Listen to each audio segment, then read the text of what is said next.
I grew up in a family that didn't go to church and never went until I was in my mid-50s. I remember saying to Woody early on, "You got to be kidding me if you think I'm going to believe this. This is some kind of fairy tale." I never really pursued religion in general, let alone Christianity, until my daughter was born.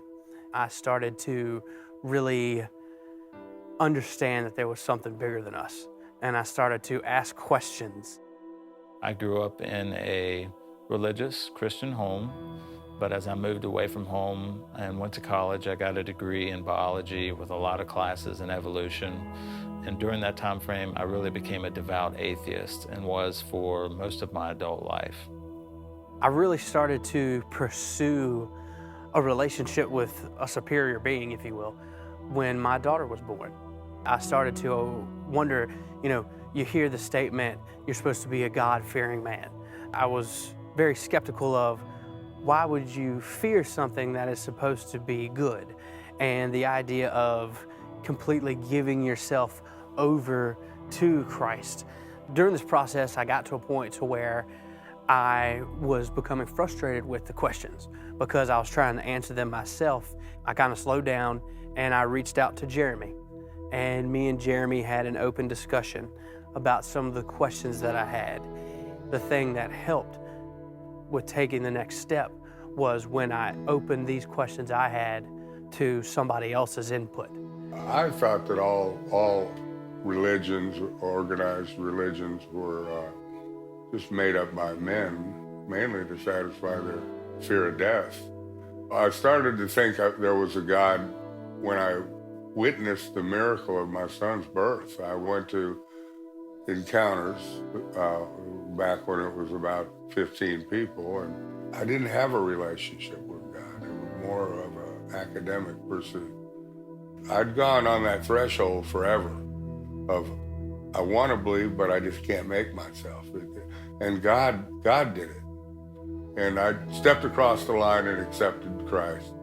I had doubt even then. I had extreme doubt right afterwards, because you're kind of like, everybody's like, way to go, they're having a party in heaven, and you're like, what have I done? Have I been sold a bill of goods? I had like buyer's remorse. But I stayed in environments, kept going to things, became part of a small group and experienced God's love through people, actually living out the love that Jesus talks about. And the doubts were less, and they weren't as extreme.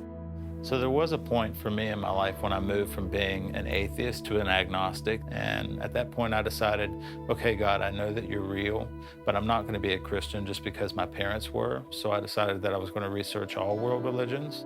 But after 4 years of researching, I just really wasn't getting anywhere. And so I decided to do something that I hadn't done for 4 years, and that was to actually pray to God again. And so I prayed and I asked God, why don't you show me who you are? And 3 days later, a woman walked into my office and she said, God sent me here today.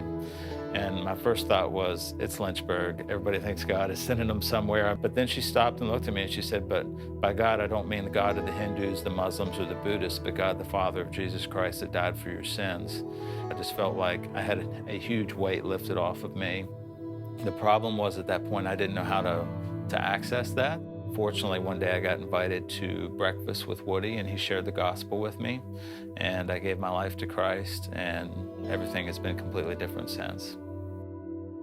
Now that I have a relationship with God, I say, here I am, help me in some way answer the questions I have, and I have faith.